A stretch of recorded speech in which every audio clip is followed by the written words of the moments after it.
Jacques Tholon. Alors, je pense que Jacques, ce soir, travaille, donc il est excusé. Stéphanie Bidet est absente à donner procuration à Nadia Marquet.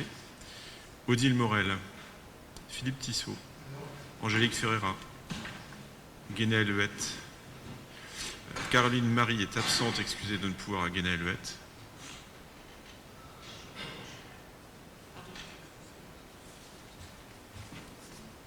Donc, pouvoir à Jean-Paul Ranchin.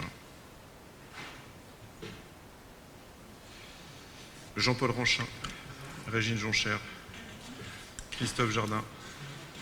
Alors, monsieur Franck Bouffinier est absent, donne pouvoir à Guénéa-Lehuette. Et Jean Simonin est absent, donne pouvoir à Régine Jonchère. Voilà, donc nous avons le quorum avec les procurations. Alors, dans l'ordre du tableau, le secrétaire de séance, c'est Roland Carreau. Donc, Roland, si vous bien venir ici.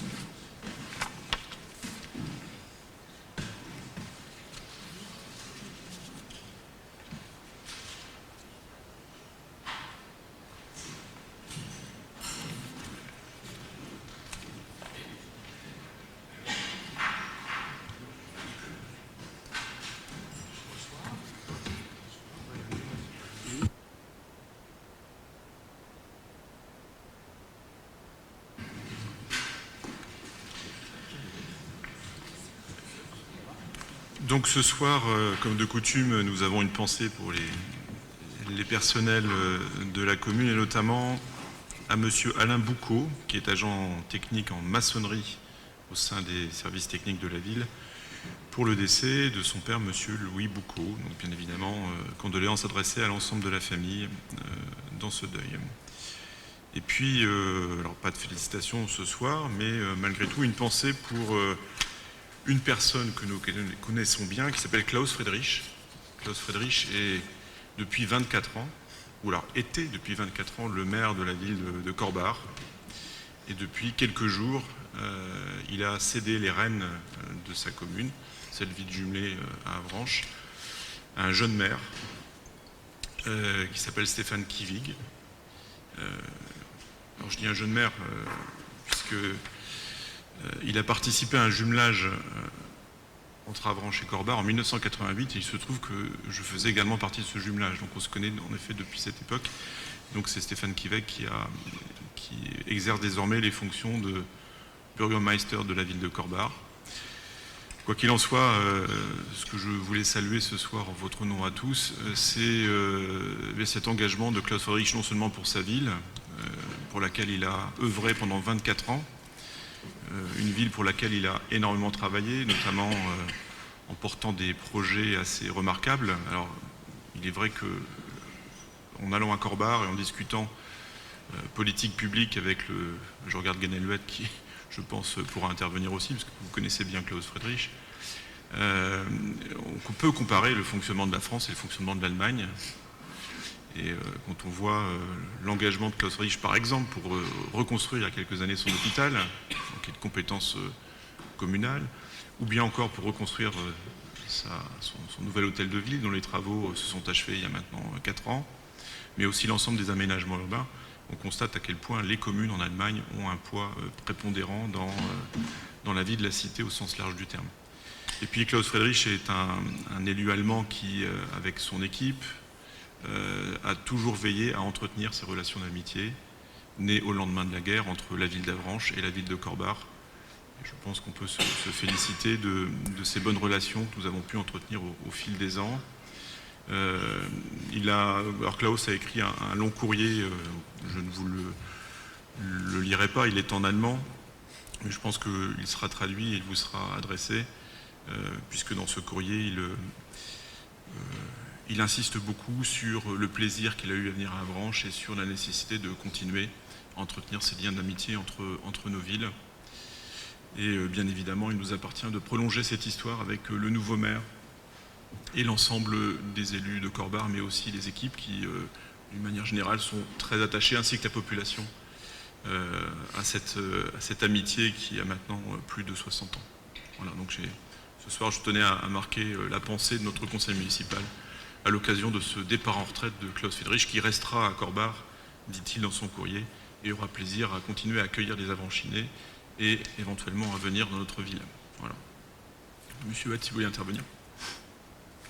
Oui, je souhaiterais également m'associer à cet hommage au sens très positif du terme, parce que souvent on rend des hommages à des personnes qui ne sont plus de ce monde, ce qui heureusement n'est pas le cas pour Klaus Friedrich.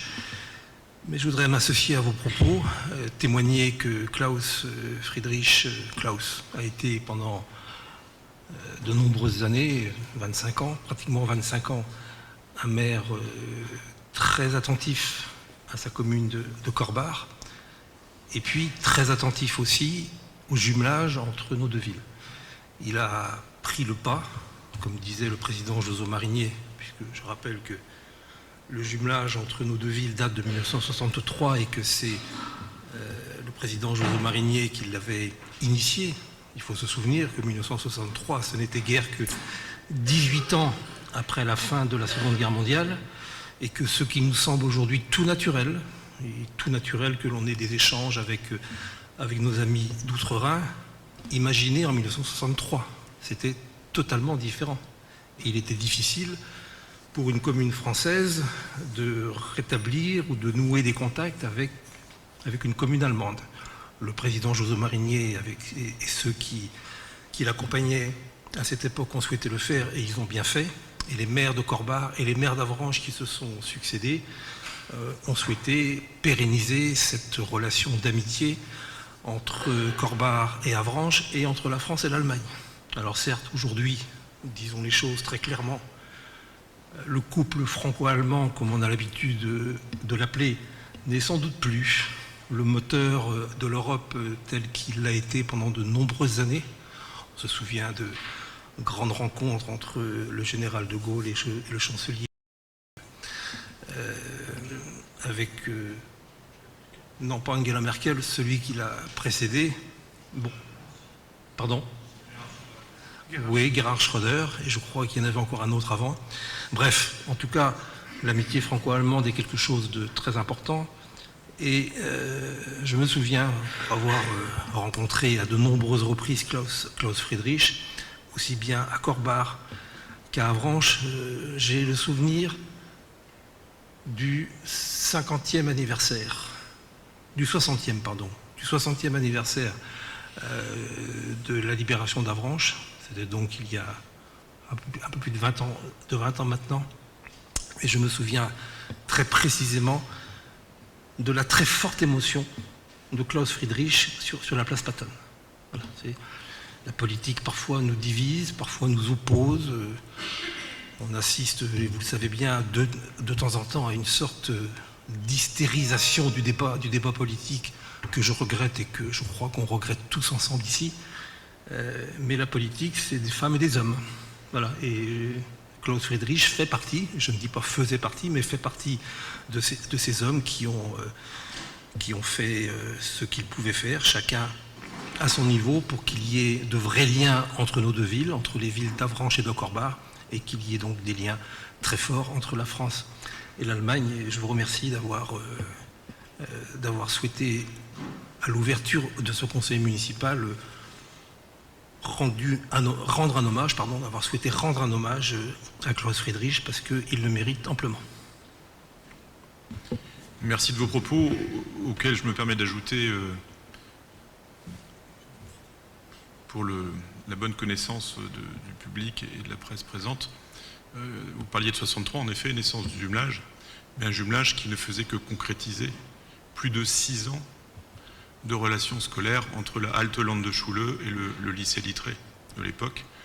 Donc certes, les politiques se sont engagés dans cette aventure du jumelage, de la réconciliation, mais il faut aussi rendre hommage aux enseignants qui, là pour le coup, tout juste 10 ans après la fin de la Seconde Guerre mondiale, 12 ans pour être plus précis, ont fait le choix de la réconciliation en s'appuyant sur la jeunesse, une jeunesse dont les parents avaient combattu et avaient connu les combats.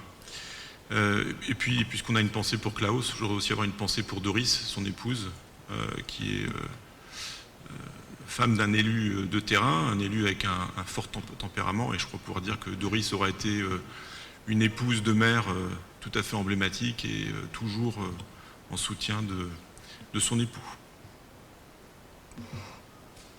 Un mot pour Doris, effectivement, et vous me faites penser à une chose, mais comme j'ai parlé du général de Gaulle, du chancelier Adenauer, du président Mitterrand, du président Chirac, je voudrais aussi souligner le rôle fondamental d'André Bazin, qui a, non pas depuis 1963, mais qui a depuis 1977 beaucoup porté ce jumelage entre Avranches et Corpart. Voilà, c'est l'occasion de lui rendre hommage. Il a été pendant 35 ans un élu d'Avranches et entre ses différentes responsabilités, je sais qu'il y en a une à laquelle il était très attaché, c'était précisément ce jumelage entre Avranches et Corpart. Oui, je pense qu'on pourrait faire une longue liste. Je pense à Jean Gaillet aussi, même Fernand Le Prieur, qui ont été des figures avanchinaises très impliquées dans la vie de ce jumelage. Voilà donc une belle retraite à Klaus Friedrich. Nous allons pouvoir aborder l'ordre... Oui. Avant d'aborder l'ordre du jour, et conformément à l'article 5 de notre règlement intérieur, je souhaiterais, à la fin de la séance, comme cela est prévu par le dit article 5 de notre règlement intérieur, lui-même fondé sur l'article L 2121-19 du Code général des collectivités territoriales, poser 2 questions orales à la fin de cette séance. Donc je souhaitais vous en prévenir dès le début de la séance.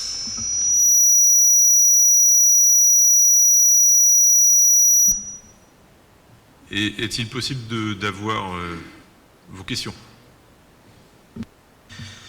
Ce sont 2 questions qui sont posées donc en application de l'article 5 de notre règlement intérieur qui précise que les questions orales sont posées en séance. Et ces questions orales, le maire et ou l'adjoint, dit notre règlement intérieur, y répond directement, mais je ne vois aucun inconvénient à les poser dès maintenant, ou en tout cas à en donner le thème dès maintenant pour qu'éventuellement vous puissiez préparer les réponses. L'article 5 précise que ce sont des questions qui doivent être d'intérêt général. Ce sont donc 2 questions d'intérêt général. La première porte sur la transmission de nos séances du conseil municipal par voie numérique. Et la seconde porte sur les droits de l'opposition, et notamment en ce qui concerne l'espace qui, en application du Code général des collectivités territoriales, doit être réservé à l'opposition dans les publications de la ville. Nous avons un espace qui nous est réservé dans la version papier d'Avranches Magazine, mais il y a une version numérique d'Avranches Magazine. Donc je souhaiterais que l'on définisse ensemble les modalités d'un espace réservé et prévu par la loi dans la version numérique d'Avranches Numérique. Je rappelle au passage, parce qu'il n'aura échappé à personne que dans quelques mois maintenant, il y aura des élections municipales, que dans la période qui s'ouvre, il faudra bien entendu veiller à ce qu'il y ait une équité de traitement entre l'actuelle majorité du conseil municipal et l'actuelle opposition du conseil municipal. Donc je souhaiterais poser ces 2 questions-là. La première sur la diffusion par voie numérique des séances du conseil municipal et l'autre sur un espace qui doit être réservé à l'opposition dans la version numérique d'Avranches Magazine. Donc c'est bien noté, on y répondra. Je pense que d'ici là, les services m'apporteront quelques éléments techniques pour être pertinents dans les réponses. Donc on aborde l'ordre du jour du Conseil. Donc il nous faut tout d'abord approuver le procès-verbal de la séance du 17 décembre 2024. Avez-vous des questions ou des remarques à formuler concernant ce procès-verbal? Pas de questions, pas de remarques, donc je mets aux voix ce procès-verbal. Y a-t-il des votes contre? Je n'en vois pas. Ou des abstentions? Pas davantage, donc unanimité. Je vous remercie. Je vais céder, pour aborder le chapitre finance, la parole à Philippe Collet. Nous abordons cette proposition qui avait été faite au conseil municipal du mois de décembre concernant un don à la protection civile et à la Croix-Rouge en solidarité avec la population de Mayotte. Merci de me donner la parole, David. Alors, vu le Code général des collectivités territoriales et notamment l'article cité, vu la délibération du Conseil municipal du 17 décembre 2024 relative à la motion de soutien de la ville d'Avranches en faveur de la population de Mayotte, vu l'urgence de la situation, face au passage du cyclone Chido qui a dévasté l'île de Mayotte, l'AMF, en partenariat avec la Protection civile, la Croix-Rouge, France urbaine, l'Association nationale des élus du littoral et l'Union nationale du CCAS a appelé les communes, les intercommunalités à participer à la solidarité nationale pour soutenir la population de Mayotte, ses communes et ses élus. Le gouvernement et l'ensemble des associations agréées de sécurité civile sont évidemment mobilisés pour accompagner la population frappée par cet événement dramatique. Sensible au drame humain et aux dégâts matériels que cette catastrophe d'une ampleur exceptionnelle engendre, la commune d'Avranches tient à apporter son soutien et sa solidarité à la population de Mayotte. Ainsi, il vous est donc proposé à vous, conseil municipal, après avis favorable de la commission des finances, de contribuer à soutenir les victimes du cyclone Chido à Mayotte de la manière suivante. Faire un don d'un montant de 2 500 € à la protection civile sise à Pantin, faire un don d'un montant de 2 500 € à la Croix-Rouge sise à Paris, et d'habiliter évidemment Monsieur le maire à signer tout document relatif à l'exécution de la présente délibération. Voilà, David. Merci Philippe. Donc c'est une délibération très formelle qui permet à la ville d'Avranches d'apporter son aide à la cause de Mayotte. Je pense que vous êtes tous au courant de l'évolution de la situation à Mayotte depuis le passage de cet ouragan. Nous avons aussi des ressortissants avranchinais qui résident dans l'île pour différentes raisons, souvent pour des raisons professionnelles. Et nous sommes nombreux à avoir eu quelques témoignages directs de cette situation qui est absolument terrible et à laquelle on ne peut bien évidemment pas rester insensible et à laquelle beaucoup de communes en France, sous l'égide de l'Association des maires de France, ont souhaité, par ce type de subvention, pouvoir apporter leur contribution. Voilà, souhaitez-vous intervenir sur ce sujet? N'hésitez pas. C'est bon pour vous, donc je considère que nous pouvons passer au vote. Est-ce qu'il y a des personnes qui s'opposent au vote de ces subventions? Pas d'opposition. Des abstentions? Pas d'abstention. Bien écoutez, merci beaucoup. Notre conseil municipal vote à l'unanimité en faveur de cette aide qui transitera par la protection civile et la Croix-Rouge en faveur de Mayotte. Je vous remercie. Deuxième point finance, donc dotation de soutien à l'investissement, donc la DESIL. Il s'agit de demander des subventions pour l'exercice budgétaire 2025, notamment dans la réhabilitation de la ferme de la Turfaudière, qui a vocation à devenir un centre social et socio-culturel. Alors, en effet, c'est une demande de subvention DESIL.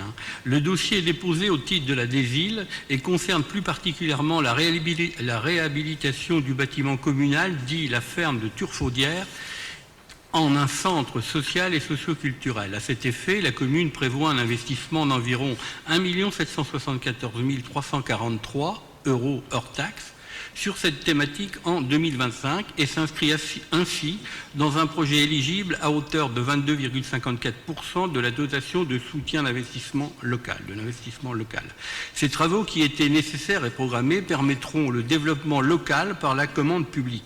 Alors là, on a un tableau, c'est un plan de financement 2025. On a évidemment des dépenses et des recettes. Les dépenses sont prévisionnelles. Le coût de cette réhabilitation s'élève à de la ferme de la Turfaudière s'élève à 1 774 343.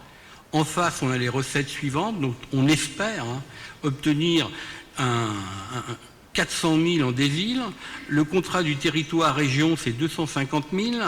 Le département, par le pôle urbain, nous pourrait nous donner 250 000, la caisse d'allocation familiale 350 000, et le C2E, environnement, énergie, 70 000, le certificat, voilà, je savais plus ce que c'était le C.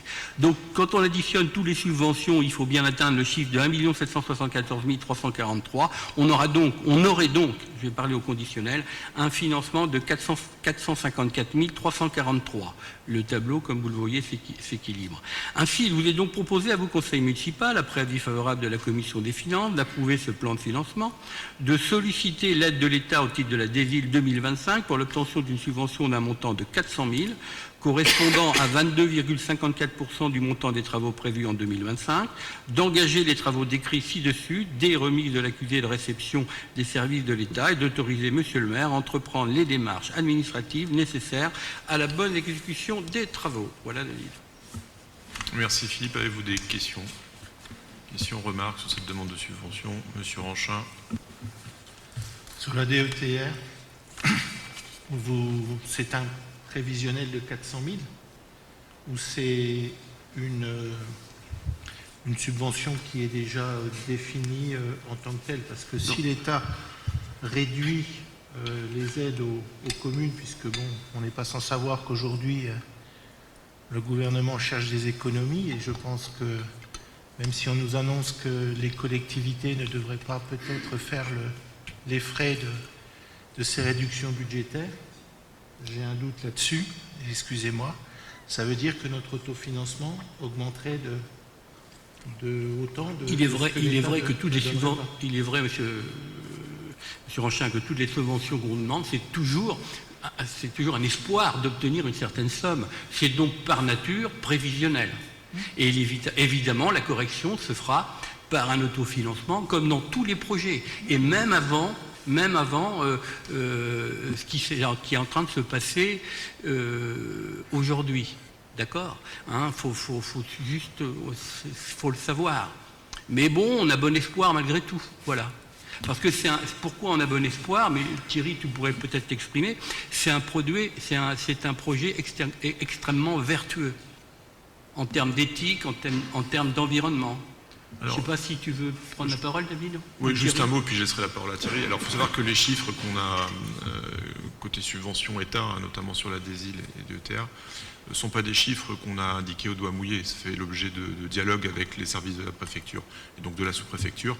Donc, on a encore eu une réunion de calage avec le sous-préfet il y a quelques jours. Donc, on part sur ces bases qui sont celles qui sont annoncées par les services préfectoraux. Il peut y avoir des régulations à la marge, à la hausse ou à la baisse, mais en effet, nous vous rejoignons, vu l'état du budget 2025 de l'État, c'est le cas de le dire, on navigue encore à vue. Mais je vous rappelle qu'en décembre, nous avons voté un budget particulièrement prudent qui reprenait l'ensemble des données du premier projet de loi, du projet de loi de finances du gouvernement Barnier, qui était lui-même très très pessimiste. Donc les chiffres étant calés avec la préfecture, je pense qu'il y a lieu de penser qu'on est à peu près dans les clous.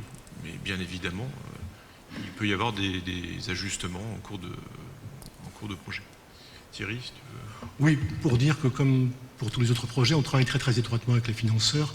Comme on l'avait fait pour la maison du partage, on a été assez généreusement dotés pour la maison du partage. Et là, on a à peu près la même méthode. On est très très en proximité avec les financeurs, aussi bien la CAF, avec lesquels on a pu réajuster le projet pour qu'il corresponde tout à fait aux objectifs qui se fixent. Donc on a de bon espoir d'obtenir un taux de subventionnement à hauteur de 75% pour l'ensemble.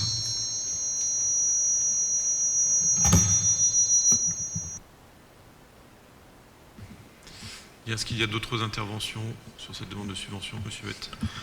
Oui, très, très brièvement, moi je voudrais indiquer que ce qu'a souligné Jean-Paul Ranchin, c'est naturel. Personne n'ignore évidemment qu'une demande de subvention présente un caractère prévisionnel. Ça, de tout temps, une demande de subvention n'est qu'une demande de subvention. il n'en reste pas moins que les contraintes fortes qui pèsent actuellement sur le budget de l'État, même si elles sont un peu moins fortes qu'il y a quelques semaines, indiquent cependant que par rapport, le précédent gouvernement, celui de M. Barnier, prévoyait un effort de 5 milliards d'euros pour les collectivités territoriales. Le nouveau gouvernement de M. Bayrou parle de 2,2 milliards d'euros. Alors c'est beaucoup moins, mais ça reste 2,2 milliards d'euros. Voilà, je crois que chacun l'a compris, ce qu'a voulu dire ce qu'a dit, pas ce qu'il a voulu dire, ce qu'a dit monsieur Ranchin, ce qui ne remet nullement en cause l'opportunité ou la validité du projet que vous soutenez. Simplement, voilà. On verra dans quelques semaines, enfin dans quelques jours maintenant, comment le budget de l'État est confectionné et quel sera l'effort final qui sera demandé aux collectivités territoriales. Y a-t-il d'autres interventions avant que nous passions au vote? Et puis écoutez, allons-y. Est-ce qu'il y a des personnes qui sont défavorables à cette demande de subvention? Pas de vote contre, des abstentions? Et puis écoutez, c'est l'unanimité, je vous remercie. Je cède la parole à présent à Valérie Busson pour aborder le chapitre ressources humaines avec tout d'abord la création d'un emploi temporaire au sein du service vie scolaire. Oui, merci David. Donc une petite série de questions de ressources humaines qui sont quelques ajustements pour la majorité de nos emplois. Afin d'autoriser la participation à des événements ou formations en lien avec une organisation syndicale et de maintenir en parallèle un niveau d'encadrement suffisant, il nous apparaît important de pouvoir créer un emploi temporaire d'ATSEM pour une durée de 5 mois à compter du 3 février 2025. Si je puis me permettre une petite phrase un peu triviale, jusque depuis la rentrée, les services fonctionnent en déshabillant Paul pour habiller Pierre, ce qui n'est absolument pas satisfaisant, d'une part pour les enfants, d'autre part pour les enseignants, et de mon côté, je pense aussi aux agents pour lesquels ce n'est pas confortable. Ce poste est à pourvoir à l'école Guy de Maupassant afin d'y exercer des missions d'accueil des enfants, d'entretien des locaux scolaires, l'accompagnement de repas et la proposition d'activités TAP sur le temps de la pause méridienne. Il sera également demandé des remplacements occasionnels à l'école Jacques Prévert. Le coût du poste pour un temps non complet de 29 heures sur 35 heures pour une durée de 5 mois est estimé à environ à 11 000 €. Donc je vous propose à vous, conseil municipal, après avis favorable de la commission du personnel, de créer un emploi temporaire d'agent territorial spécialisé des écoles maternelles à temps non complet à compter du 4 février 2025 et d'en modifier le tableau des effectifs. Merci Valérie. Est-ce qu'il y a des questions ou des remarques, Monsieur Ranchin? Je m'excuse, Madame Busson, je n'ai pas pu venir à la commission du personnel. Et Je vous en prie. Je vais vous poser des questions que j'aurais certainement posées lors de cette commission. Si je comprends bien par rapport à cette création de poste, c'est une personne qui a maintenant des fonctions syndicales et qui doit, j'allais dire, suivre une formation Non, pas nécessairement une formation, enfin il peut y avoir des formations, mais aussi vous savez bien, les personnes qui sont syndiquées ont des décharges syndicales, des réunions et ou des formations qui s'avèrent finalement assez nombreuses et pour lesquelles il est trop difficile de jouer à... Donc c'est dans ce cadre-là? C'est dans ce cadre-là, tout à fait. Merci. Y a-t-il d'autres interventions? C'est bon pour vous? Donc je propose de passer au vote pour ce première question ressources humaines. Y a-t-il des votes contre ou des abstentions? Personne. Eh bien écoutez, c'est l'unanimité. Deuxième question ressources humaines, donc là toujours la création d'un emploi temporaire au sein du service richesses humaines. Oui.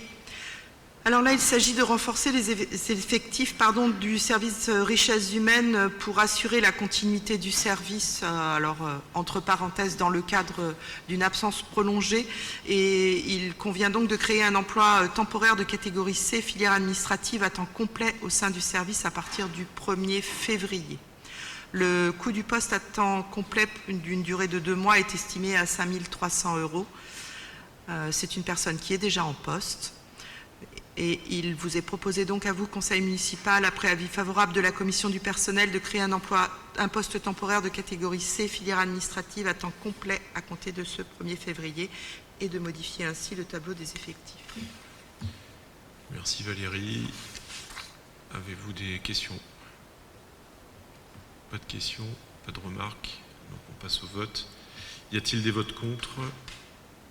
Pas de vote contre, des abstentions, pas d'avantage, donc unanimité.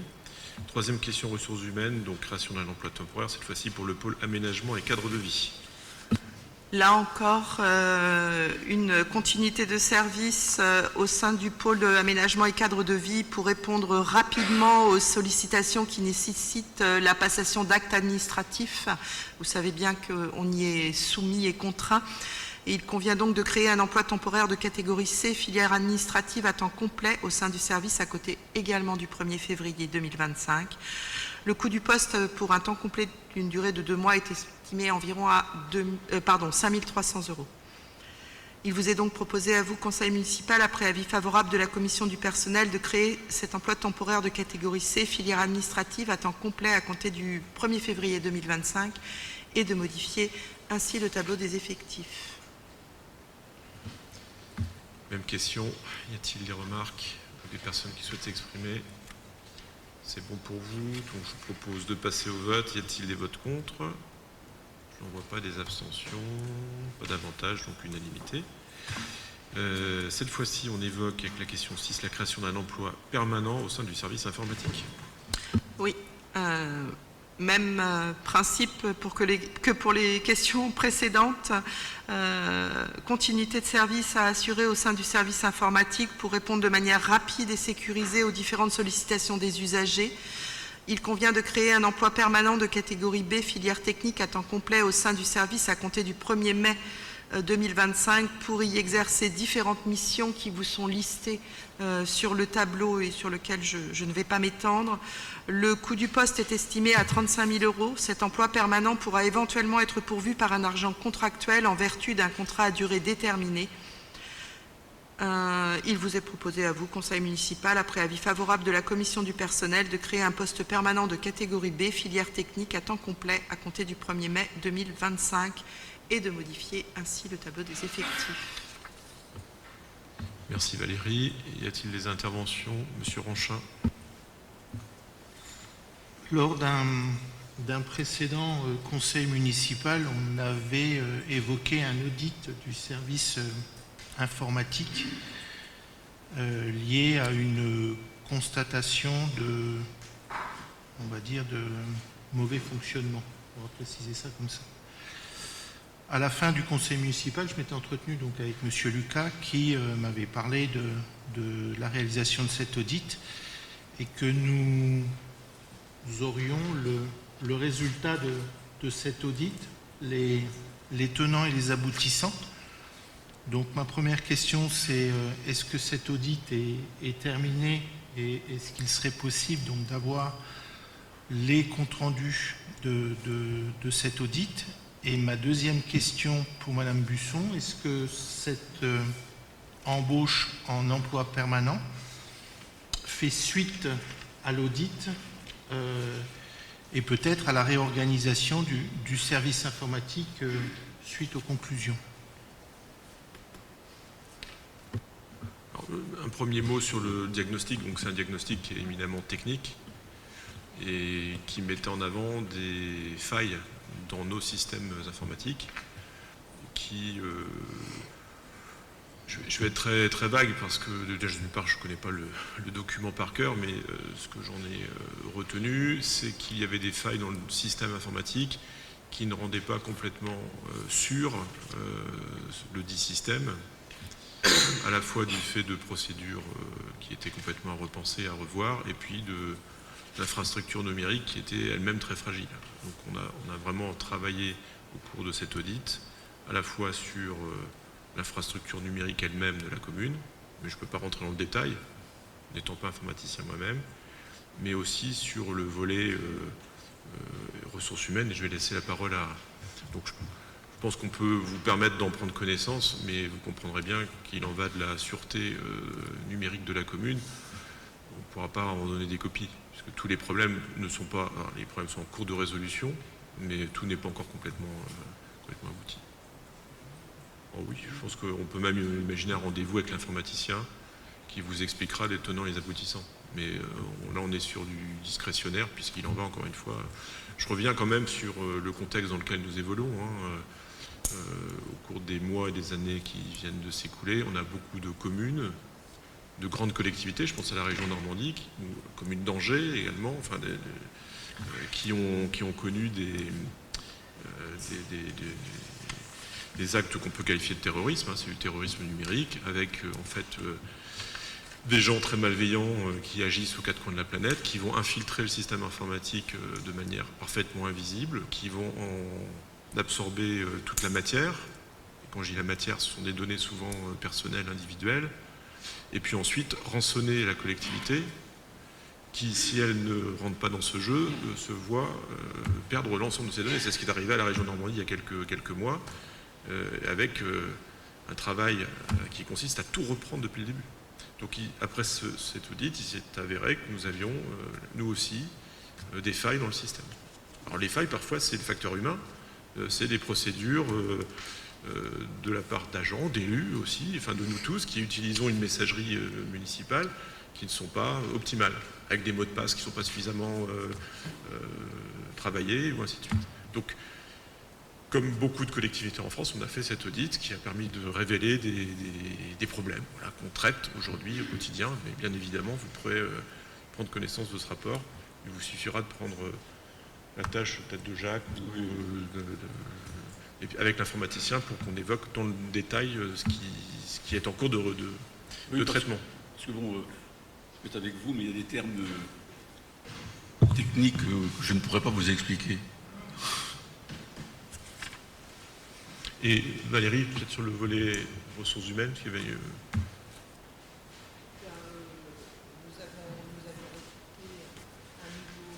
Pardon, excusez-moi.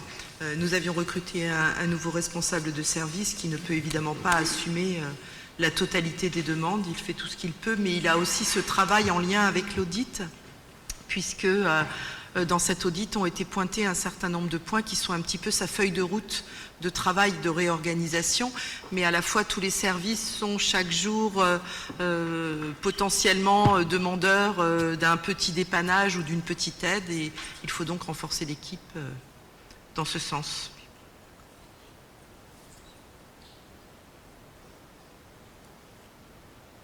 Oui.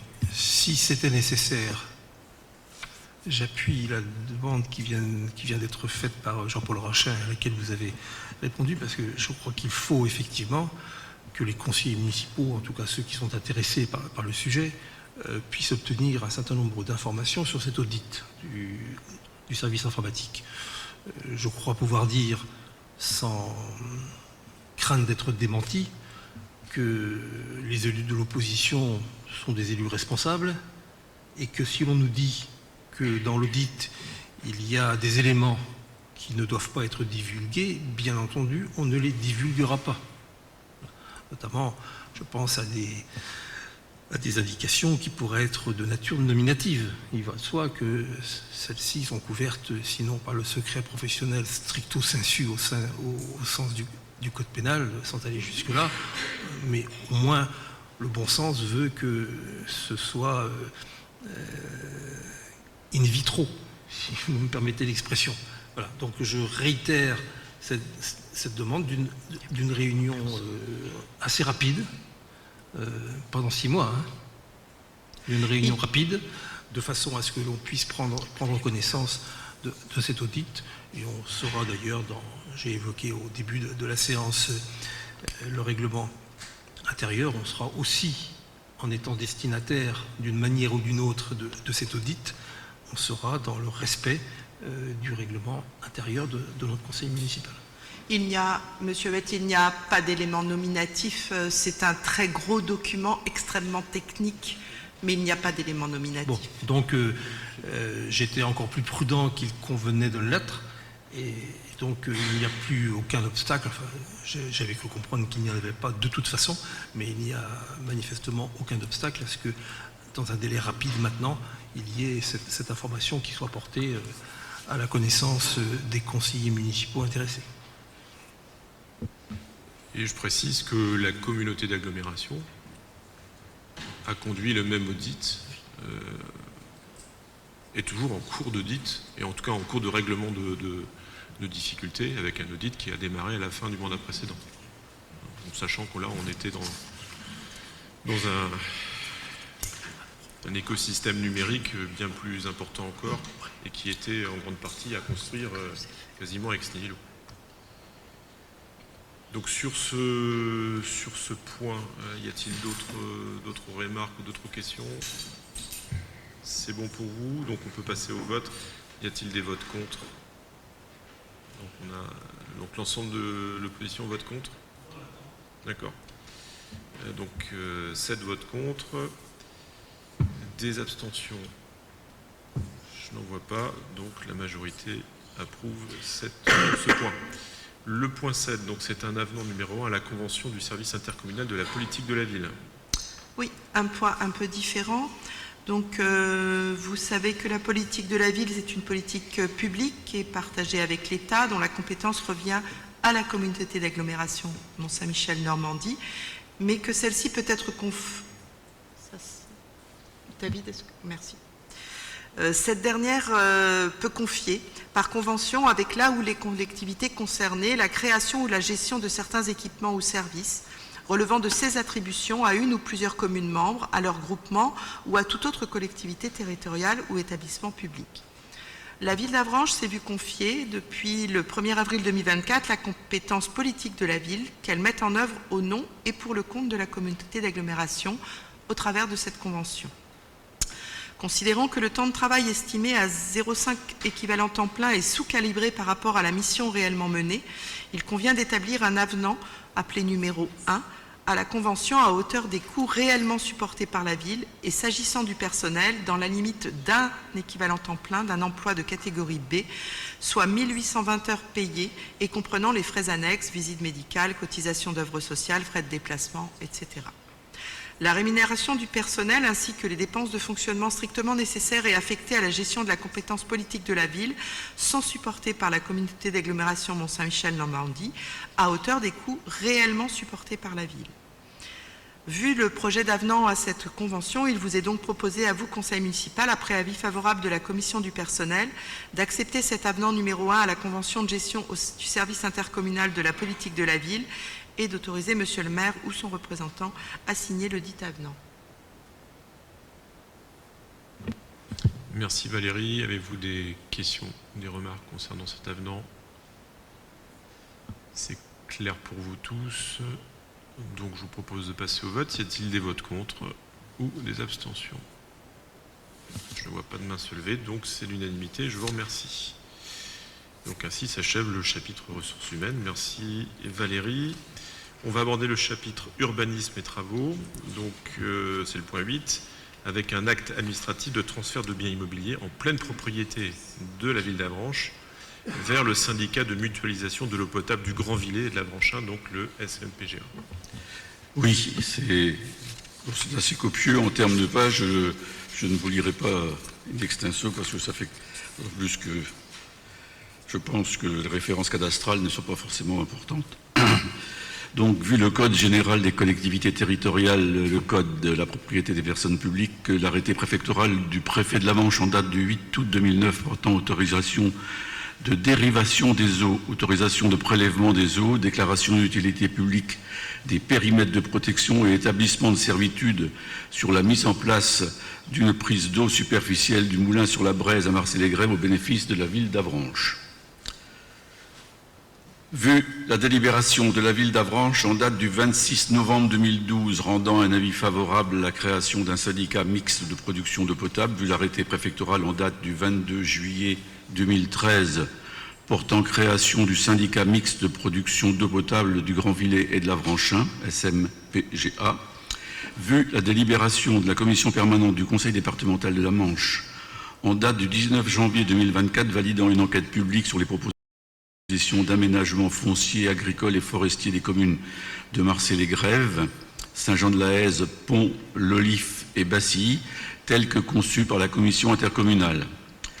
Donc, considérant les éléments du contexte suivant dans le cadre de la mise en place d'un captage d'eau sur la rivière Braise afin de produire de l'eau potable, l'arrêté préfectoral de DUP de 2009 prévoyait 3 périmètres de protection, un périmètre de protection immédiat, un périmètre de protection rapproché zone sensible et un périmètre de protection rapproché zone complémentaire. L'arrêté prévoyait en outre que le périmètre immédiat est acquis par la collectivité. Ainsi, les parcelles suivantes ont été acquises par la ville d'Avranches. Bon, je vous passe la liste de toutes ces parcelles. Ces parcelles ont été mises à disposition du SMPGA au moment de sa création. Elles le sont toujours à ce jour. L'ensemble de ces parcelles en nature de berges en bordure de la Braise sont gérées par le SMPGA dans le cadre du captage d'eau, à l'exception des parcelles Saint-Jean-de-la-Haise, C561 et C562, qui ne sont pas situées dans le secteur du captage.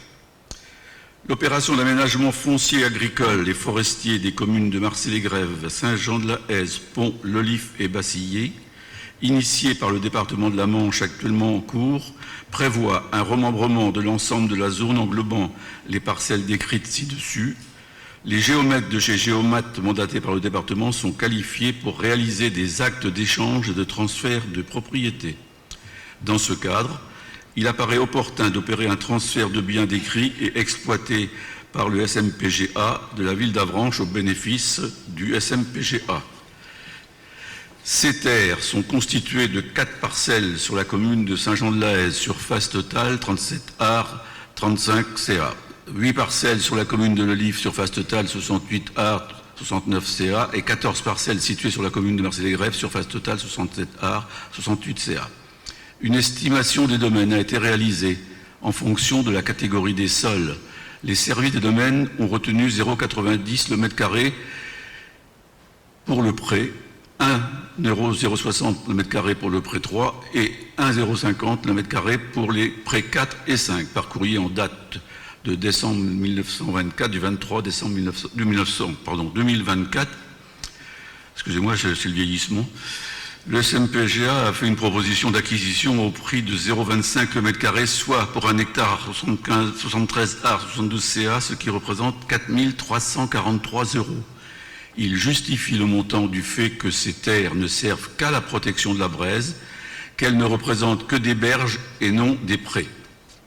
Après avis favorable des commissions urbanisme et travaux voirie, il vous est proposé de valider le transfert des parcelles listées ci-dessous de la ville d'Avranches vers le SMPGA ont la forme d'un acte administratif de transfert de biens immobiliers en pleine propriété pour 4 343 € en su les frais de publicité. D'autoriser le maire, donc ce sera moi, donc ce ne sera pas le maire, de m'autoriser pour représenter la ville d'Avranches afin de signer l'acte administratif et d'acter la fin de la mise à disposition et la restitution par le SMPGA à la ville d'Avranches des parcelles Saint-Jean-de-la-Haise, lieu dit les Grandes Planches, C561 et C562. J'en ai terminé. Merci Jacques. Y a-t-il des questions concernant cette proposition de cession? Donc là, il s'agit vraiment de sécuriser l'eau potable et notamment le secteur où notre eau est produite. Voilà, pas de questions particulières. C'est clair pour vous tous. Donc y a-t-il des personnes qui sont contre? Pas de vote contre, des abstentions? Pas davantage. Ah oui, Hervé Lenné, qui est membre actif et vice-président du syndicat, donc ne prend pas part au vote. Donc vote unanime, moins la participation au vote la non-participation au vote d'Hervé Lenné. On va aborder un long chapitre musée et patrimoine avec donc Annie Parent qui présente dans un premier temps une convention avec la société Travelme pour la mise en place de visio-visites au scriptorial. Oui, tout à fait, ce sera une nouveauté.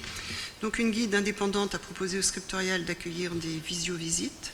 Ce dispositif permet à des publics empêchés, résidant notamment en établissements seniors ou santé, comme des EHPAD, des résidences-services, des résidences autonomie, des associations ou des personnes hospitalisées, etc., ou des publics seniors isolés, d'assister à une visite guidée en direct d'un lieu culturel. Donc le guide est équipé d'un dispositif léger, son téléphone et un casque et un micro, et peut ainsi assurer une visite guidée dans les conditions du direct. Grâce à une interface spécifique, il peut interagir avec les destinataires. La visite n'est pas enregistrée, chacune d'elles est donc unique. Les visio-visiteurs peuvent percevoir l'activité du lieu, les visiteurs in situ ou les agents de service amenés à passer dans le champ de la caméra. Cette expérience est déjà assurée dans des quartiers historiques, monuments ou sites patrimoniaux, notamment le Mont-Saint-Michel. Actuellement, une centaine de visites sont disponibles pour environ 350 établissements, tels que ceux qui ont été cités précédemment. Donc, afin de permettre cette expérimentation, il est proposé au Conseil municipal ce soir, après un avis favorable de la Commission Éducation, Culture et Patrimoine, d'autoriser Monsieur le maire à signer le projet de convention avec la société Travelme, qui développe et commercialise l'interface et les services associés. La guide indépendante assurera la réservation et la visio-visite. Il n'est pas demandé de droit d'entrée. Toutefois, selon le succès de l'expérimentation, il pourra être appliqué un tarif de droit de parole pour visite numérique, comme stipulé dans la liste des tarifs de régie de recettes.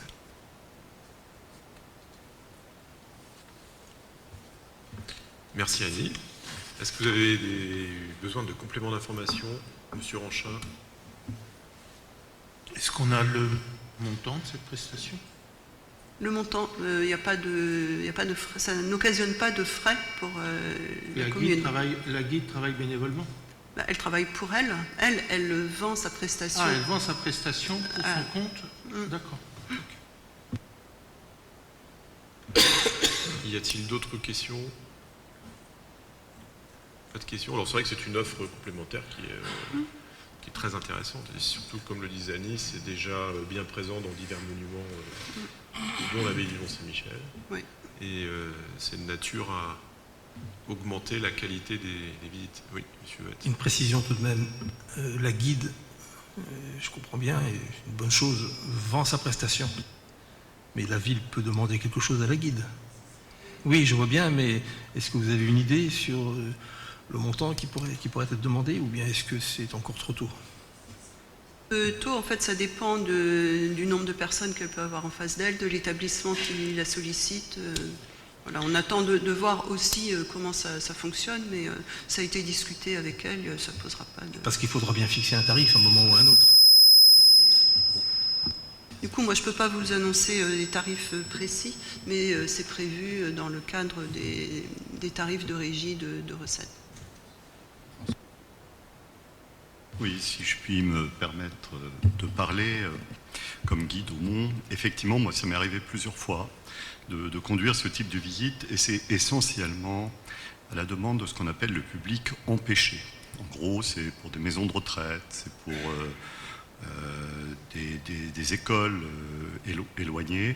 Et donc, on a commencé ce type de visite à l'occasion du confinement, et j'en ai fait essentiellement depuis pour plutôt des maisons de retraite, des hôpitaux, etc.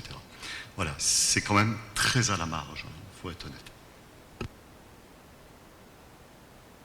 Est-ce qu'il y a d'autres interventions avant qu'on passe au vote? C'est bon pour vous? Donc y a-t-il des votes contre? Je n'en vois pas. Des abstentions? Pas davantage, donc unanimité, je vous remercie. Le point suivant, donc c'est le point 10, il s'agit d'une convention, proposition de convention, avec l'Institut national du patrimoine pour un chantier école en 2025. Nous avons la chance d'accueillir un chantier école donc, de l'Institut national du patrimoine au mois de mai 2025. Donc ce chantier école, cette proposition fait suite à un stage qu'une des élèves avait fait au sein de la bibliothèque patrimoniale, dont elle avait été très satisfaite, et de retour dans son école, donc l'Institut national du patrimoine, elle l'avait signalé, et bien l'Institut nous a sollicité pour faire ce qu'on appelle un chantier école. Donc, cet Institut national du patrimoine, c'est un établissement d'enseignement supérieur du ministère de la Culture. Il a pour mission le recrutement par concours et la formation d'application des conservateurs du patrimoine de l'État, de la fonction publique territoriale et de la ville de Paris, et la formation des restaurateurs du patrimoine qualifiés pour travailler sur les collections publiques. Le département des restaurateurs délivre un diplôme de grade de master dispensé après 5 années d'études qui font s'alterner enseignement théorique et enseignement pratique de la conservation-restauration. Ce master confère à ses détenteurs l'habilitation à travailler sur les collections Musées de France selon le code 452 du Code du patrimoine. Dans le cadre d'une mise en pratique de cette formation, un chantier école est mis en place chaque année dans des bibliothèques patrimoniales. Pour l'année 2025, la ville d'Avranches a été proposée. Les premiers échanges ont permis d'avancer sur la possibilité d'accueil de 7 étudiantes et un enseignant du 10 au 20 juin. Outre la restauration in situ d'ouvrages anciens, cette opération exceptionnelle est l'occasion d'établir un partenariat avec un acteur incontournable de la conservation et restauration et de donner une visibilité à la bibliothèque patrimoniale d'Avranches. Les modalités financières sont précisées dans une fiche pratique. L'établissement d'accueil prend à sa charge le transport et l'hébergement et les repas des stagiaires, ainsi que l'organisation pratique sur place, ainsi que la préparation du chantier. En contrepartie, les étudiants réalisent sous le contrôle de leur enseignant la restauration de plusieurs œuvres déterminées en amont. Alors c'est intéressant d'accueillir des étudiants, d'avoir des futurs professionnels de la conservation ou de la restauration au sein de la mairie, de la bibliothèque et de la mairie. Et pour être un peu plus, voir l'aspect un peu plus trivial de l'intérêt, c'est que financièrement, c'est aussi intéressant. On peut estimer le ratio coût-bénéfice du service réalisé à 1 pour 3 ou 4. Donc après un avis favorable de la commission éducation, culture et patrimoine, il nous est proposé ce soir, donc au conseil municipal, d'autoriser monsieur le maire à signer cette convention avec l'Institut national du patrimoine relative à la tenue du chantier école 2025. Merci Annie. Y a-t-il des questions? Questions, remarques? C'est clair, donc là aussi, enfin, je pense que c'est important d'insister sur la nécessité pour un établissement comme le nôtre, je parle même d'un service comme le nôtre, service des musées du patrimoine, de continuer à entretenir des relations avec le monde universitaire, le milieu de la recherche, parce que c'est de là, de cet univers très, très particulier, souvent de très haut niveau, que naissent les projets d'exposition ou de valorisation tout simplement de notre patrimoine. Bien, écoutez, s'il n'y a pas de remarques ou de questions, je vous propose de passer au vote. Y a-t-il des personnes qui sont contre? Pas de vote contre? Des abstentions? Pas d'abstention, donc unanimité. Le point suivant, donc, c'est le point 11. On va évoquer les dons et les contributions de l'association des Amis du Musée d'Avranches. Oui, donc là, on va aborder toute une série de questions un peu plus formelles qu'on a l'habitude de voir en début de chaque année. Et on commence en effet par les dons et contributions dont la ville pourrait bénéficier de la part de l'association des Amis du Musée d'Avranches. Donc cette association, elle a été fondée en 2014. Ses objectifs sont de contribuer à l'enrichissement des collections du musée et d'encourager la fréquentation du musée et le développement de ses activités. Donc l'association propose ponctuellement ou régulièrement des participations financières pour les actions du musée. Elles ne sont pas exclusives et peuvent donner lieu à du cofinancement avec d'autres dispositifs d'aide. Donc les différents types d'actions que peut faire l'association, c'est la participation à la restauration et l'acquisition d'œuvres, la participation à différentes actions du musée, un travail de fond sur les collections, certaines études ou stratégies, études et stratégies, des actions de valorisation telles que des démarches d'éducation artistique et culturelle, des projets ou des dispositifs de médiation, des expositions, des travaux et équipements, y compris en tant que maître d'œuvre, Par exemple, l'aménagement ou la création d'espaces, un nouveau parcours muséographique, de réserve, etc. Il est proposé donc ce soir au Conseil, après un avis favorable de la Commission Éducation, Culture et Patrimoine, d'accepter les dons ou participations financières pour acquisition et restauration donc de l'Association des Amis du Musée, et d'accepter les dons ou participations financières pour des actions de valorisation et de développement du musée, selon les volontés exprimées par l'Association des Amis du Musée et au montant proposé annuellement par celle-ci. Merci Annie. Y a-t-il besoin de précision? Ou avez-vous des questions? C'est bon pour vous? Bien, écoutez, on passe au vote. Y a-t-il des personnes qui s'opposent à cette proposition? Pas d'opposition, des abstentions? Non plus, donc unanimité, je vous remercie. La question suivante, donc question 12, demande de subvention auprès du département de la Manche pour la restauration, l'acquisition, la valorisation des biens pour les édifices et les équipements culturels. Oui, donc là, il s'agit de passer quelques délibérations qui sont un peu similaires et qui effectivement consistent à autoriser le maire à demander des subventions auprès du département. Ensuite, on verra la demande de subvention auprès de la DRAC et du ministère de la Culture, puis de la Fondation du patrimoine et enfin de la région. Donc je ne les lirai pas toutes entièrement puisqu'elles reposent sur le même principe. Donc il s'agit de demander des subventions pour la restauration, l'acquisition d'œuvres, pour la gestion, la valorisation des collections d'établissements patrimoniaux et de patrimoine de la ville.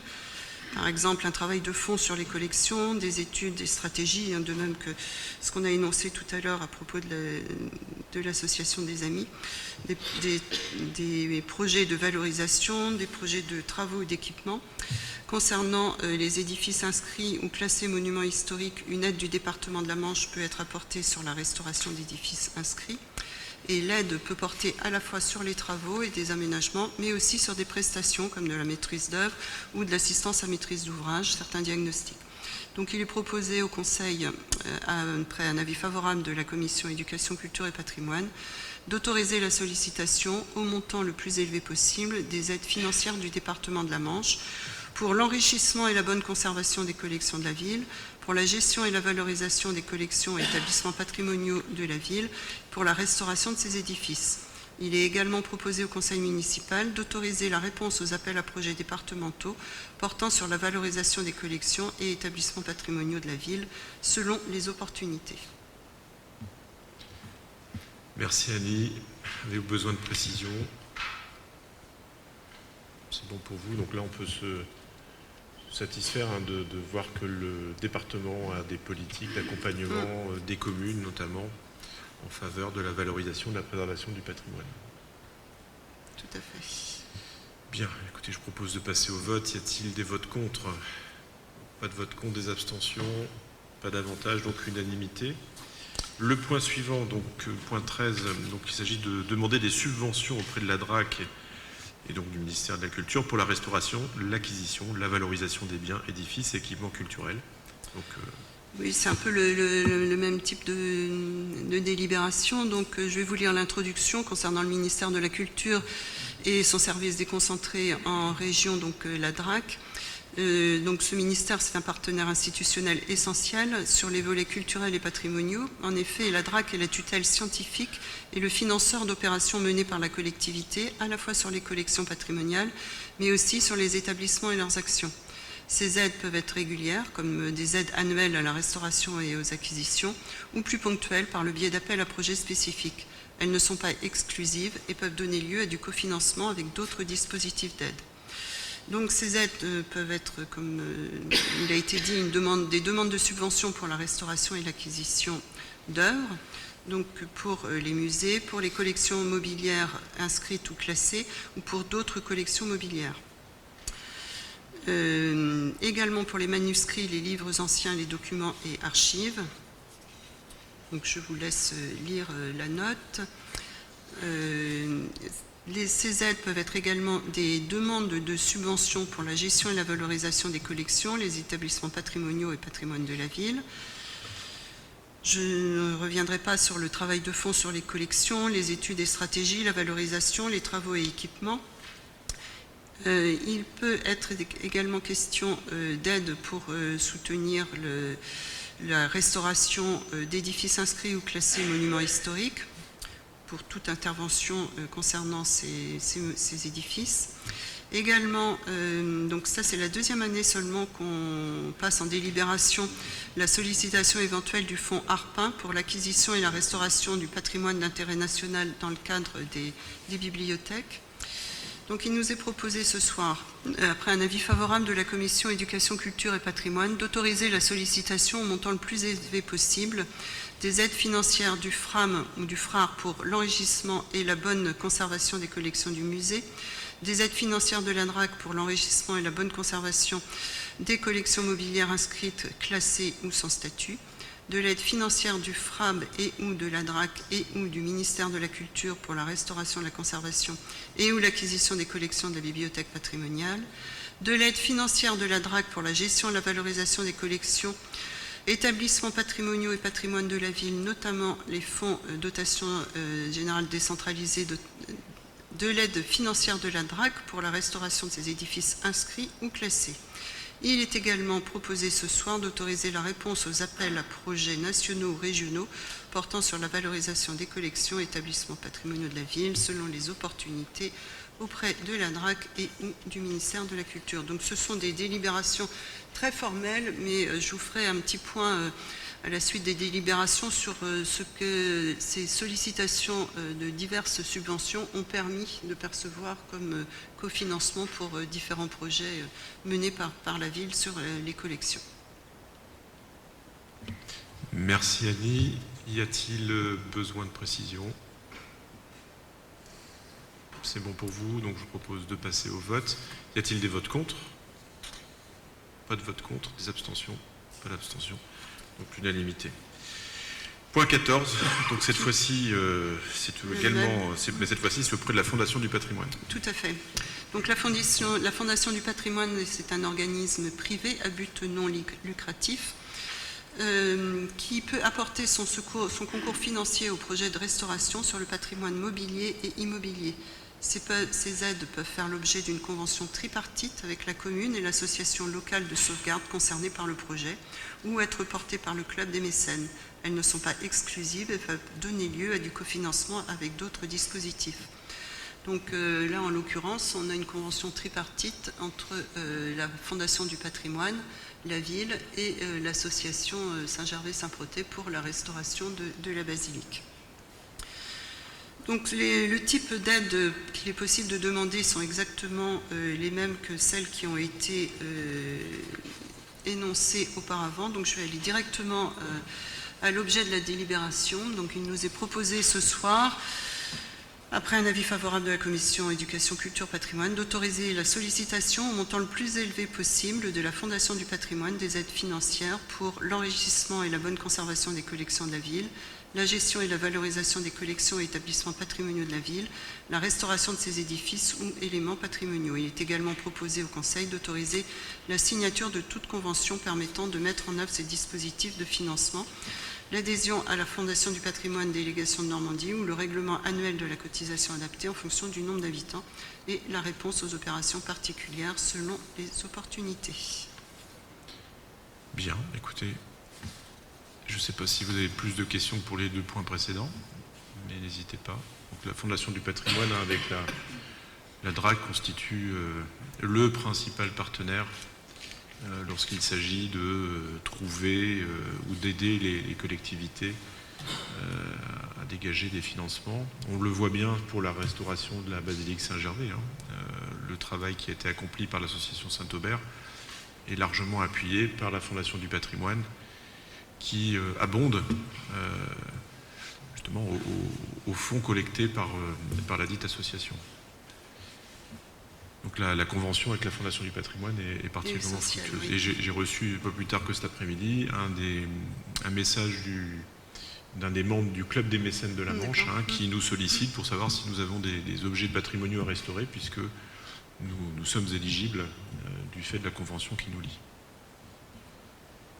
Donc il y a aussi un lien avec le monde de l'entreprise qui est très très attentif à la manière dont on traite notre patrimoine et qui est prêt à intervenir aussi sous sous la forme du mécénat. Est-ce qu'il y a des interventions concernant ce point? Pas d'intervention, donc je passe au vote. Y a-t-il des votes contre? Des abstentions? Aucune. Eh bien, écoutez, c'est l'unanimité. On va passer au point suivant. Donc là, cette fois-ci, c'est la région Normandie qui pourra être sollicitée si nous délibérons dans ce sens. Oui, donc toujours pour la restauration, l'acquisition, la valorisation des biens, édifices, équipements culturels. Donc je vais pas... je vais vous lire seulement le premier point. La région Normandie est un partenaire institutionnel et financier de la collectivité sur les volets culturels et patrimoniaux. Ces aides peuvent être régulières ou plus ponctuelles par le biais d'appels à projets spécifiques. Elles ne sont pas exclusives, elles non plus, et peuvent donner lieu à du cofinancement avec d'autres dispositifs d'aide. La demande de subvention pour la restauration ou l'acquisition d'œuvres peut être faite au titre du FRAM, du FRAR, donc le Fonds régional d'acquisition des musées pour le FRAM et le Fonds régional d'aide à la restauration des musées pour le FRAR. Je pense qu'on peut aller directement à la délibération, hein, puisque les circonstances ou les causes pour lesquelles on peut solliciter la région sont exactement les mêmes que celles qui ont été énoncées précédemment pour les autres organismes. Donc il est proposé au conseil municipal, après un avis favorable de la commission, éducation, culture et patrimoine, d'autoriser la sollicitation au montant le plus élevé possible des aides financières du FRAM, du FRAR et du FRAB et ou de la région Normandie pour l'enrichissement et la bonne conservation des collections de la ville, de l'aide financière de la région Normandie pour la gestion et la valorisation des collections et établissements patrimoniaux de la ville, de l'aide financière de la région Normandie pour la restauration de ces édifices. Il est également proposé au Conseil d'autoriser la réponse aux appels à projets régionaux portant sur la valorisation des collections et établissements patrimoniaux de la ville selon les opportunités. Merci Annie. Y a-t-il des questions, des remarques? C'est bon pour vous. Donc on passe au vote. Y a-t-il des votes contre ou des abstentions? Pas davantage que pour les points précédents, donc c'est l'unanimité. Je vous remercie. Donc j'ai fait un petit point avec le service des musées et du patrimoine sur les sommes qui avaient été engagées au cours de l'année 2024 en termes de restauration diverses, d'acquisition de matériel de conservation préventive notamment. Donc ce sont 60 500 € qui ont été engagés au total et les aides perçues représentent 72% de cette somme, soit 43 700 €. Donc on voit que c'est des libérations qui certes ont un caractère très formel et c'est pas très, pas très drôle de les passer, mais ces délibérations sont importantes puisqu'elles permettent soit d'enrichir le fonds des collections, soit de les restaurer, d'entretenir nos collections comme cela doit être fait.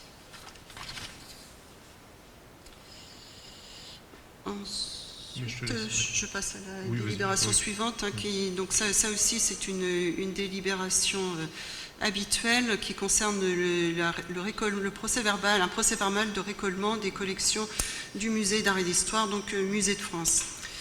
Je vais vous faire un tout petit rappel parce que le récolement ne doit plus être un secret pour personne autour de cette table, on en parle tous les ans.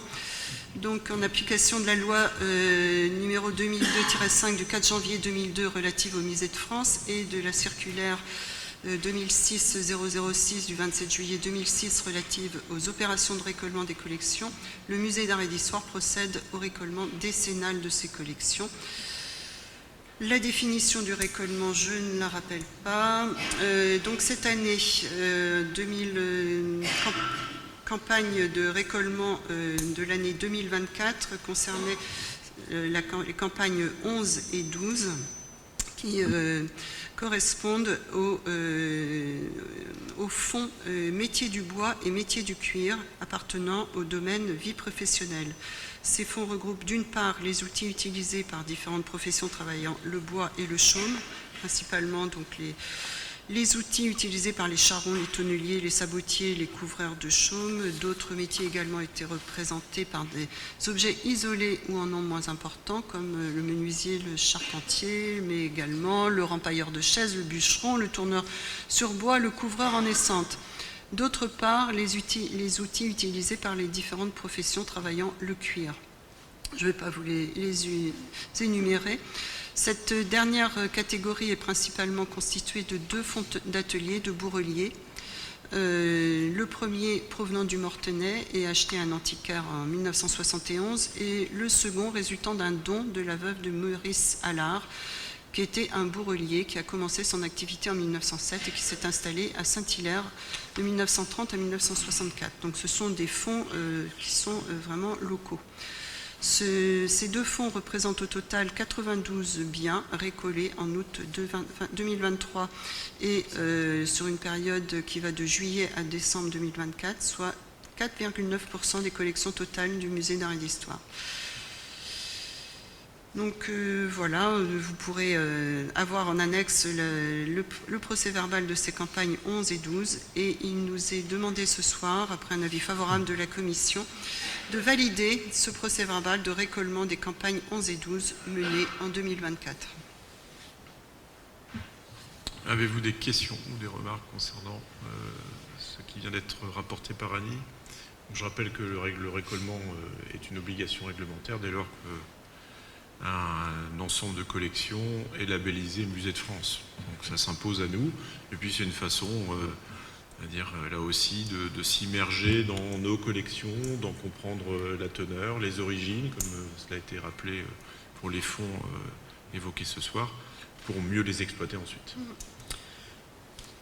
En commission, plusieurs questions ont été posées, notamment sur le temps qu'il était nécessaire de consacrer au récolement d'un seul objet, parce que lorsqu'on voit le nombre d'objets, alors je rappelle qu'il y a une personne dans le service des musées et du patrimoine et une seule qui est chargée de ces opérations de récolement, et qu'elle peut être accompagnée par un stagiaire, un ou une stagiaire, sur les mois d'été. Donc c'est un travail qui demande beaucoup de temps, et pour une seule personne, c'est lourd. Donc en moyenne, c'est au moins 1 heure par objet récolté. Parce qu'il faut l'examiner sous toutes ses coutures, le mesurer, le prendre en photo, vérifier que sa cote correspond à un numéro d'inventaire, vérifier qu'il a déjà été inventorié, si ce n'est pas le cas, lui donner un numéro qui peut être provisoire. Enfin bref, ce sont des opérations très minutieuses. Les membres de la commission qui étaient présents lors de la présentation du récolement de ces 2 collections ont été intéressés par ce qui a été présenté, parce que c'est réellement quelque chose de passionnant que cette opération de récolement. Donc on peut délibérer. Ouais. Est-ce qu'il y a des interventions? Faut-il besoin d'intervention? Pas d'intervention, donc on passe au vote. Y a-t-il des votes contre? Pas de vote contre, des abstentions? Pas davantage, donc c'est l'unanimité. Je vous remercie. Oui, et puis merci au service pour le travail qui est réalisé. Je vais aborder à présent les délégations au maire selon les articles ordinaires du CGCT. Donc le 17 décembre 2024, donc, il y a eu la signature du courrier de résiliation relatif au lot 2 couverture avec la société Aubert Couverture suite à la cession d'activité de l'entreprise. Pour mémoire, c'est l'entreprise qui intervenait sur la basilique Saint-Gervais. Le 17 décembre 2024, signature de l'avenant numéro 1 relatif au marché de restauration de la basilique Saint-Gervais et Saint-Protais avec l'entreprise Aubert Couverture avec une moins-value de 4 923,80 € TTC. Et le 20 janvier, donc signature du contrat numéro 202-501 relatif à une mission de coordination de sécurité et de protection de la santé pour la rénovation du rez-de-chaussée partiel de l'hôtel de ville avec l'entreprise cabinet Bagot Emmanuel pour un montant de 1 512 €. En effet, vous l'avez vu, l'hôtel de ville a été en travaux pendant quelques semaines pour un désamiantage dans la perspective de la rénovation du sol, puisque les dalles de lino étaient collées avec de la colle amiantée, donc il a fallu isoler complètement la partie est de l'hôtel de ville, et le sol est en cours de pause depuis ce matin, donc en régie par les agents communaux. Donc dans quelques jours, peut-être dès demain, l'escalier sera à nouveau accessible. Donc voilà pour les délégations au maire. Et si vous avez besoin d'informations complémentaires, les services sont à votre disposition. On va pouvoir aborder les questions posées par M. Vette. Alors tout d'abord, après vérification, il faut savoir que les dépôts de demandes pour questions orales, questions diverses, si je me reporte au règlement de notre Assemblée, doivent se faire à la réception de l'ordre du jour et au plus tard 2 jours francs avant la séance. Mais bon, c'est ce qui est dans le règlement. Bon, peu importe, je vais vous répondre puisqu'on m'a transmis quelques éléments de réponse. Donc sur le premier point, oui. Je vous remercie. Mais, je voudrais préciser les questions que je n'ai fait qu'énoncer tout à l'heure. Alors par contre, j'aimerais avoir une précision sur ce que vous venez de dire, parce que dans le règlement intérieur, les questions orales sont prévues par l'article 5 du règlement intérieur, et dans l'article 5, il n'y a aucune disposition relative à un délai qui serait imposé pour poser les questions orales. Quel est l'article ? On vendra ça, enfin moi c'est l'information qu'on m'a transmise. Oui, mais non, mais c'est important, parce que moi je me suis référé, parce que j'imaginais bien que vous alliez me dire quelque chose du genre. Donc j'ai regardé l'article 5 de notre règlement intérieur, lui-même fondé sur un article du Code général des collectivités territoriales, et la forme qui est prévue par l'article 5 ne comprend absolument pas ce que vous venez de dire. Bon, ceci étant, je prends acte que... Vous donnerez les éléments. Oui, d'accord. Donc je prends acte de la possibilité, qui me semble être de droit d'ailleurs, de poser ces 2 questions. Alors je les ai présentées tout à l'heure. Je vais être bref, mais je voudrais les préciser. La première question, qui, à nos yeux, est la plus substantielle, fait référence à l'article 29 de notre règlement intérieur, qui est très laconique puisqu'il se limite à reprendre les dispositions d'un article du Code général des collectivités territoriales qui est le 2121-27-1. Je le lis, il est très bref. Lorsque la commune diffuse sous quelque forme que ce soit un bulletin d'information générale sur les réalisations et la gestion du conseil municipal, un espace est réservé à l'expression des conseillers n'appartenant pas à la majorité municipale. Alors c'est déjà le cas, et je l'ai indiqué au tout début du conseil municipal en présentant les thèmes des questions, c'est déjà le cas pour la version papier d'Avranches Magazine, où tous les trimestres à peu près, tous les 4 mois, l'opposition est invitée à produire un article, ce que nous faisons régulièrement. Il se trouve, et nous n'avons d'ailleurs pas demandé jusque-là non plus, mais bon, peut-être vous auriez pu aussi le proposer, il se trouve qu'il y a une version numérique d'Avranches Magazine et que, au terme de la loi, et je redis la formule, lorsque la commune diffuse sous quelque forme que ce soit. J'ai pris la peine de faire quelques vérifications et il se trouve qu'il y a une jurisprudence administrative constante puisqu'il y a eu des difficultés dans certaines communes et j'espère qu'il n'y en aura pas entre nous, mais selon une jurisprudence administrative constante, je lis, le site internet de la commune doit, en raison de son contenu, être, et c'est la formule qui est importante, qui est intéressante, être assimilé à un bulletin d'information générale. Ce qui signifie que le juge administratif, à plusieurs reprises, soit les tribunaux administratifs, soit des cours administratifs d'appel, soit parfois le Conseil d'État, ont indiqué que les sites internet, que les versions internet des, comment on appelle ça, des magazines d'information municipaux doivent aussi réserver une place à l'opposition. Alors je souhaiterais, sans avoir une réponse définitive ce soir, je souhaiterais que d'abord vous actiez le principe de la place réservée à l'opposition et qu'ensuite on détermine ensemble, parce que j'entends bien que ça va être un peu compliqué, il va bien falloir définir les modalités, que l'on examine les modalités selon lesquelles l'opposition va pouvoir intervenir, va pouvoir avoir une place dans la version numérique du site, pardon, pas du site, mais d'Avranches Magazine. Alors, là, je prends l'engagement ce soir. Hein. Bien évidemment, il faut qu'on rectifie le tir, puisque, alors, très honnêtement, je ne savais pas que le mot de l'opposition n'était pas sur le site de la ville, alors que le magazine s'y trouve. Donc, il y a en effet quelque chose qui... Mais ce n'est pas seulement le mot de l'opposition. Hein. Non, je sais bien. Mais ça, c'est le premier point que vous avez ciblé. Donc déjà, je prends l'engagement, si vous me laissez terminer. Je prends l'engagement en effet de rectifier cette lacune, je n'ai pas d'autre terme, donc c'est une lacune, on va rectifier. Et en effet, moi ce que je vous invite à faire, c'est à prendre contact avec la directrice de la communication, dont le métier est bien de pouvoir communiquer sur l'ensemble des éléments dans le cadre réglementaire que vous avez rappelé. Et Madame Barret qui est présente ce soir, qui est directrice de la communication. Madame Barret qui est à la table de la presse là-bas, donc directrice de la communication, est à votre disposition pour voir de quelle manière la parole de l'opposition peut être présente sur les supports numériques de la ville. Bien, donc je prends. Oui. Monsieur Huette a parlé de la version numérique, mais il y a aussi la version Facebook. Parce qu'il y a une page Facebook Avranches Magazine. C'est la version Et numérique. c'est sur cette page Facebook que l'opposition doit aussi pouvoir intervenir. C'est de ça dont je parle. Et communiquer. Ce n'est pas que le site internet et la version internet de Avranches Magazine, c'est surtout sur la page Facebook. Oui, j'aurais dû préciser effectivement.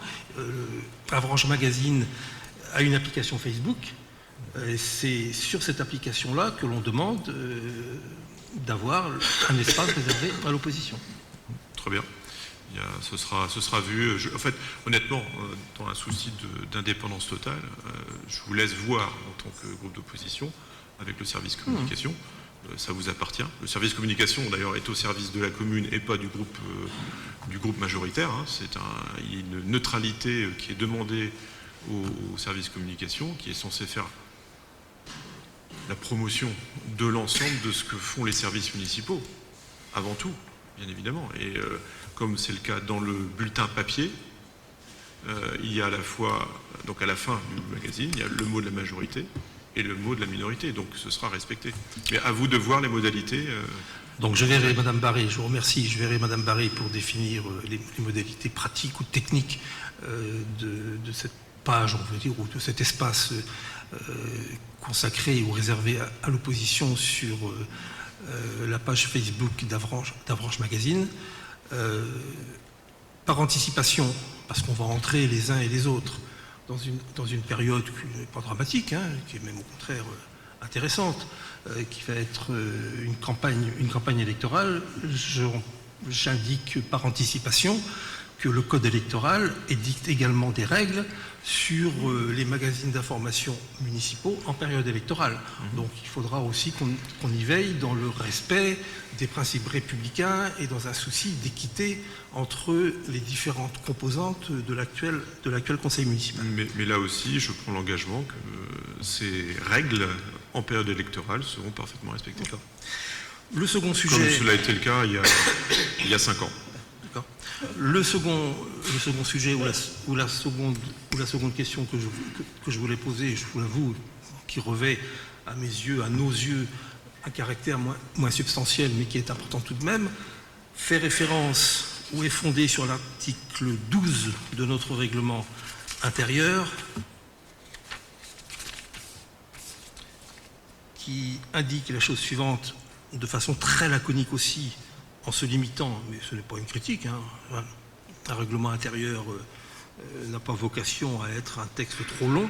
Donc en ce qui concerne l'article 12, le règlement intérieur se limite à reproduire un article du Code général des collectivités territoriales L 2121-18-3 qui indique, sans préjudice des pouvoirs que le maire tient de l'article 21-21-16, c'est-à-dire les pouvoirs de police du maire lorsqu'il dirige le conseil municipal, ces séances peuvent être retransmises par les moyens de communication audiovisuelle.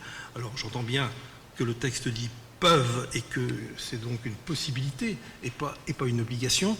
J'indique simplement que depuis quelques années, les conseils municipaux, les séances du conseil municipal font l'objet d'un enregistrement. Et qu'il y a quelque temps, ces enregistrements-là étaient diffusés, faisaient l'objet d'une diffusion, ce qui n'est plus le cas.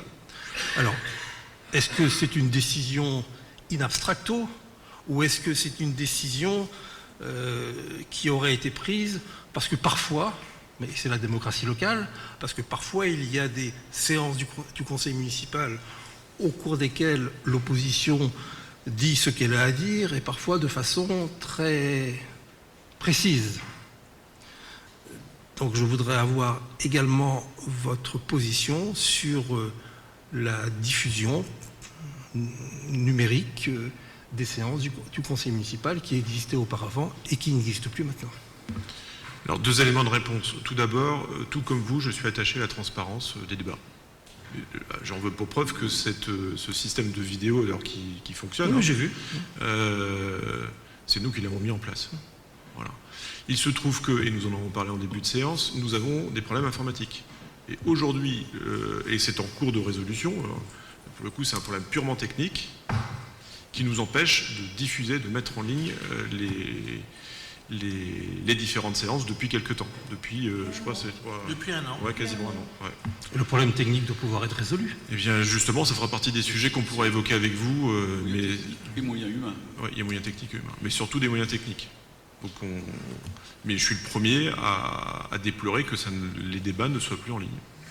Donc on essaie d'y remédier. De toute façon, les enregistrements ont eu lieu. Dès qu'on sera en capacité de remettre l'ensemble des vidéos des différentes sessions, donc depuis 1 an, en ligne, nous le ferons. Bien. Et si vous venez consulter le diagnostic, l'audit numérique, on vous donnera les éléments concernant aussi ce problème que nous avons. Alors, en ce qui concerne justement, puisque tout est lié, en ce qui concerne l'audit informatique, de quelle manière on procède? Parce que là, j'ai bien compris que je prenais contact avec Madame Barré, mais pour l'audit informatique, c'est vous qui prenez contact avec nous? Oui. Pour fixer une date? Oui. L'organisme qui a fait cette étude. Ils pourront vous répondre d'une manière précise. Donc vous fixez la date et puis vous nous dites. Exactement. D'accord. Vous avez un jour précis? Non. Non, il faudra qu'on vienne peut-être ensemble. Enfin, aujourd'hui, je ne peux pas vous dire tel jour. Non, mais moi, je veux d'abord qu'on prenne contact avec l'organisme qui l'a fait pour qu'elle nous donne ces dates possibles. On peut s'appeler, on se parle. Hein, c'est pas... Mais vous pouvez m'envoyer un pigeon voyageur si vous voulez aussi, c'est pas un problème. Non, on peut se parler sans grande difficulté, j'imagine.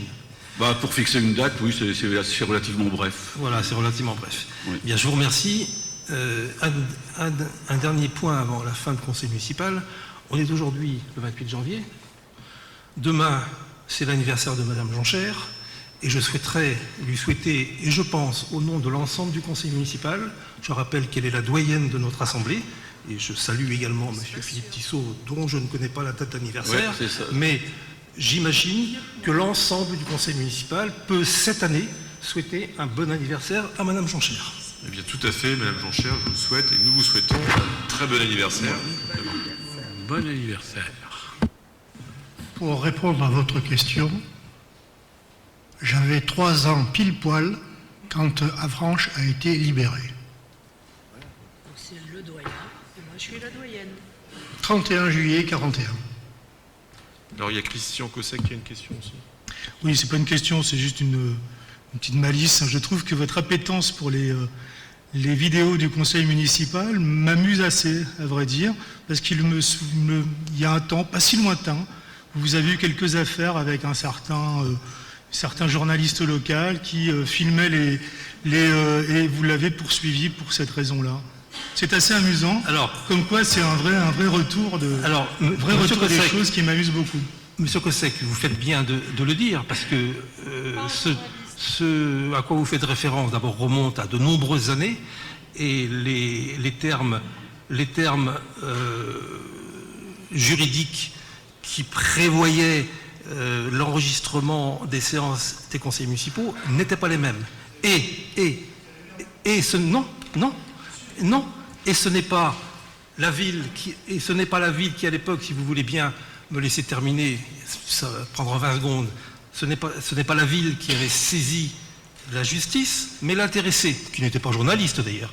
C'est l'intéressé qui avait saisi le tribunal administratif et qui a succombé, comme on dit, au tribunal administratif.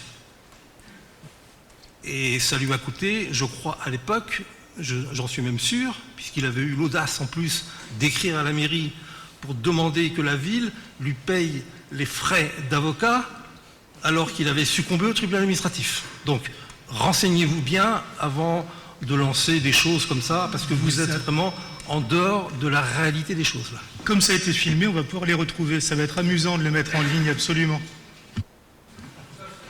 sur l'aspect juridique, j'ai encore le jugement du tribunal administratif de Caen donnant tort à l'impétrant ou au requérant. Alors ce qui est curieux, c'est que j'ai dans mon bureau un Dalloz, donc une version du CGCT qui datait des quelques années ayant suivi l'affaire. Il y a bien un arrêt qui porte le nom de ce monsieur et qui précise que toute séance publique de conseil municipal ou de conseil communautaire, en tout cas de session de collectivité, doit faire et peut faire l'objet d'un enregistrement. Relisez, il ne s'agissait pas d'un arrêt, mais d'un jugement, puisque c'est le tribunal administratif qui avait statué, et relisez l'intégralité du jugement du tribunal administratif de Caen, et vous verrez que le requérant avait été débouté. Il a pu quand même continuer à filmer après. Non, parce que vous aviez tort. Bien, écoutez, merci à tous, je lève la séance et bonne fin de soirée.